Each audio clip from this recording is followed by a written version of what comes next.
Enough already. Save a little for Charles. It's a great pleasure to be invited to take part in a Lifetime Achievement Award for Charles Osgood.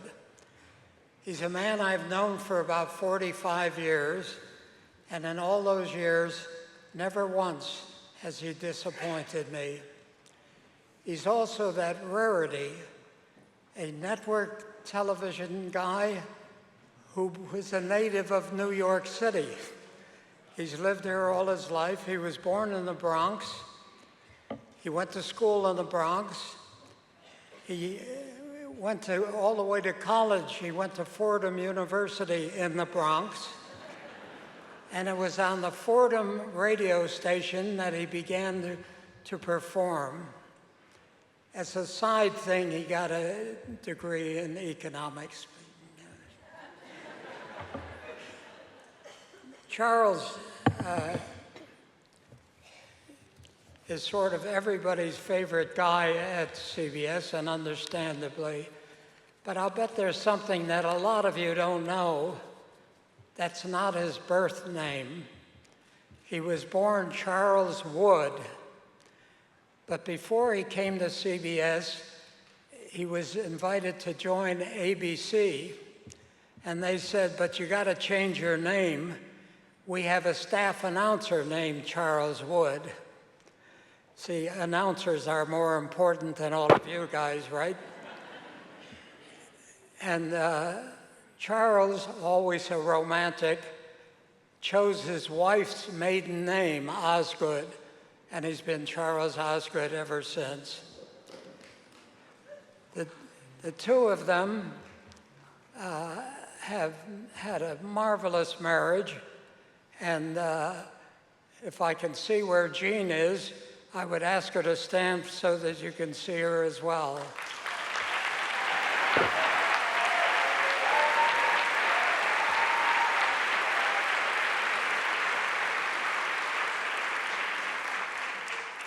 The marriage produced 5 children. They're all grown now and they have their own children, but a lot of them are in the room as we speak, and I would ask them to stand up.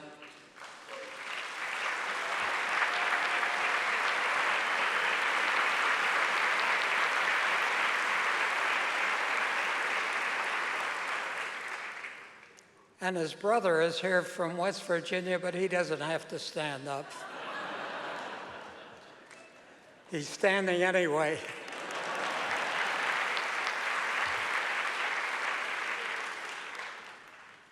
Charles came to CBS basically to do radio news. I contend that he may be the most popular radio news anchor of our time. And they began to draft him to do some fill-ins on television. When an anchorman was away, including Walter Cronkite, Charles would do the show. Meanwhile, the other famous Charles Kuralt, Charlie Kuralt did Sunday news on CBS, but he was retiring. And our Charles Osgood was named to take his place. And he's been doing it 20 years, whatever he'll tell you, I'm sure. But he's had a marvelous run. The ratings have been excellent, if you care about ratings, and no one in this room cares about ratings. And the best judgment of that is that almost every year, a Sunday news piece is nominated for an Emmy. And indeed, even this year, they don't win every year, but they win their fair share. It's a remarkable show. I think it's maybe the best news magazine, for my taste, in all of television. Charles left, he was born in the Bronx, raised in the Bronx, went to school in the Bronx, and went to college at Fordham University, as I said. He's a favorite son of Fordham. And a few years ago, I had reached retirement age, and oddly enough, before I retired, no one seemed to make job offers. The moment they announced I was retiring, in they came. And one was to be an endowed chair at Fordham University, the New York version of it, which is a few blocks from here. And my boss was a former president of CBS, who some of you may remember, Arthur Taylor. He was dean. And one day I walked in, Arthur looked glum. I said, "What's wrong?" He said, "Next week is our graduation." I said, "I know that." He said, "I just lost our speaker. What do I do?" I said, "I can get you a speaker. He's a friend of mine. He's a Fordham graduate. He has a degree in economics." And so I don't know what they were expecting, but they got Charles. Now, graduation speeches in business schools tend to be heavyweight and ponderous. In fact, many of the business executives that give those speeches are heavyweight and ponderous, but not Charles. He had a lot of things that were important to say, but also never was a graduation more entertaining. Smiles everywhere, laughter everywhere, and to this day, when I run into an old-time faculty member, they say to me, "Can't you get Charles Osgood back again?" Well, he's with us tonight. As you know, he does radio every day. He tends to slip into rhymes. Some people laughingly call him the poet of CBS News. Others who know poetry says that's not quite going to win him a Pulitzer Prize, but that never slowed Charles down. He succeeded Charles Kuralt when Charles retired, and I'd like to read a quote from Kuralt, one Charles, about Osgood, the second Charles. My daughter Tammy found this quote, and I read it now. Charlie Kuralt wrote, "All of us scratch away at the surface of the news, and then Charles Osgood comes. Along he comes whistling a merry tune and plowing a deeper furrow." It's my great pleasure to not introduce Charles, but his successor. Charles announced his retirement from television this year. CBS, in its wisdom, chose Jane Pauley, a marvelous news person, to take his place. You'll notice I didn't say newswoman. She was a top person, would compete with any of you. And she has anchored a film about Charles, a video, and I'd like to give credits, as you know. And so you should know that this videotape was edited by Ed Gervish and produced by Kathy Lewis, both of them on the Sunday morning staff. Roll the video.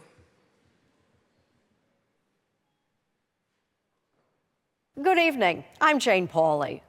Throughout his nearly 60 years in broadcasting, any story by Charles Osgood is one of a kind, just like the man himself. He stalks the New York City subways, waiting for his chance to strike. When the opportunity comes, he moves fast. He has to. Opportunity for Keith Haring is a blank advertising poster. Charles Osgood's career began in the 1950s as a classical music DJ in Washington, D.C. American radio of the 1940s had a profound influence on me. It's the reason I'm doing what I do today instead of playing the organ at a skating rink. I could imagine no career more delightful, except perhaps to play shortstop for the Orioles. Baseball didn't pan out, but luckily for us, broadcasting did. This is Charles Osgood for ABC's Flair Report. This is Charles Osgood, News Radio 88. The Osgood File. This is Charles Osgood on the CBS Radio Network. His instantly recognizable voice, along with a distinctive writing style, quickly earned him a spot at CBS News. And now the mystery of the New York Gala. Just about everybody who is anybody was there. Hannah Gruen, the housekeeper, Police Chief McGinnis, and Charles Osgood. Short words, short sentences, short paragraphs. There's nothing that can't be improved by making it shorter. Then, in 1994, he found his TV home as successor to Charles Kuralt. Good morning. I'm Charles Osgood, and this is Sunday Morning. I know it sounds strange to me, too, but here we are. For the next 22 years, he would define Sunday morning television. I hope whatever work you do makes you happy, makes you smile. You may be at it quite a while. Do you remember the first piece you did for television? No. I just remember I had to unlearn a lot of things that I had learned for radio. Television is picture, picture, picture. Radio is words, words, words. Yes, there were pictures now, but Charlie never abandoned his love affair with words. I happen to have a poetic license. First of all, I don't think anything that I do is poetry. I do rhymes. When events that are historic, economic, or political reach the point where in the news we speak of them as critical, you have what's called a crisis. We had crises over Vietnam in the decade's early days, and a military crisis called the crisis Mayaguez, and a crisis known as Watergate that we all saw completed, complete with tapes and sour grapes and expletives deleted. We actually had a death threat in the newsroom. Somebody called up and said, tell Osgood that if he does any more of those stupid poems, I'm going to kill him. You are my sunshine. There's poetry and the other enduring love of his life, music. When skies are gray. Chuck, back when this explosion of rock and roll took place, you and a handful of other people, but mainly you, what was it that caused that to happen? They began to hear it. Even in his office, you can catch Charlie at his keyboards. I don't think most people know that you had a top 40 hit. Well, it's true, though. Down through the years. He wrote a tribute to America's fighting forces that was recorded by Senator Everett Dirksen.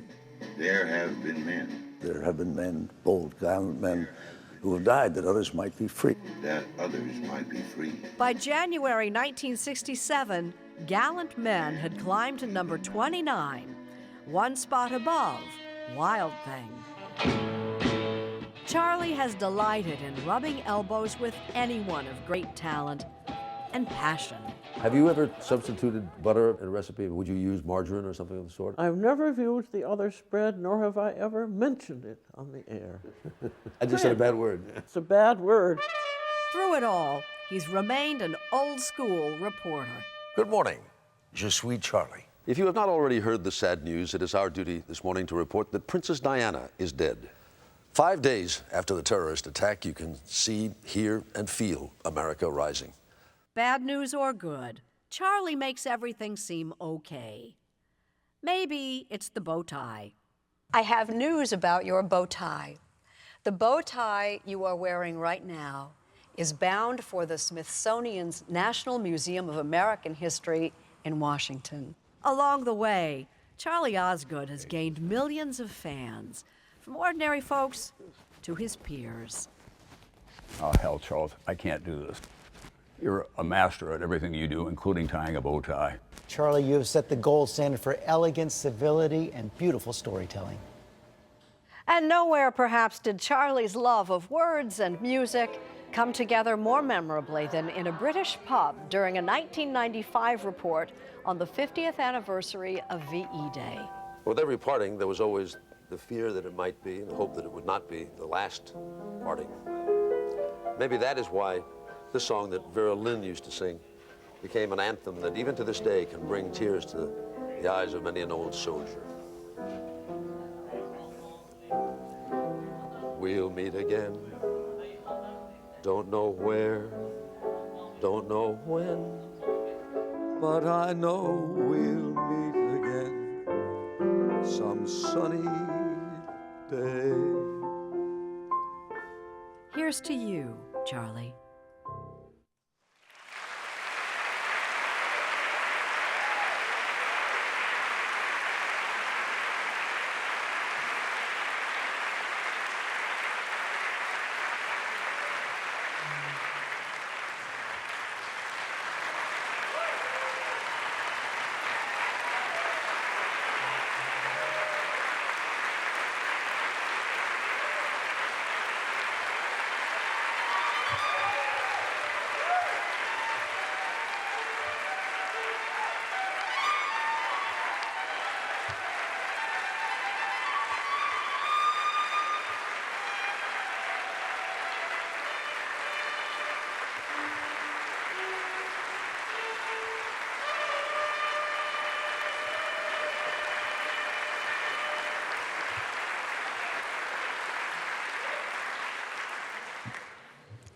Well, thank you so much, Bill Small,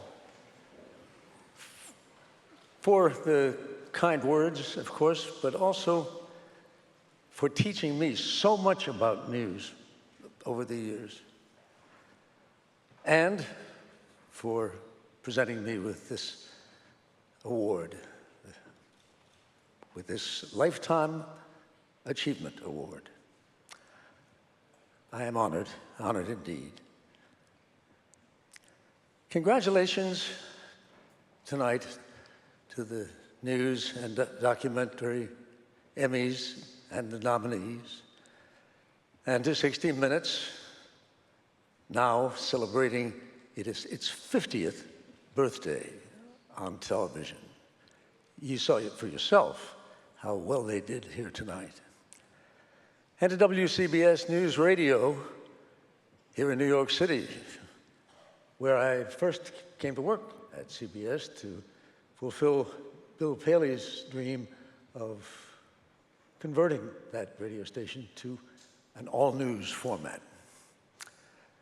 That was 50 years ago, too.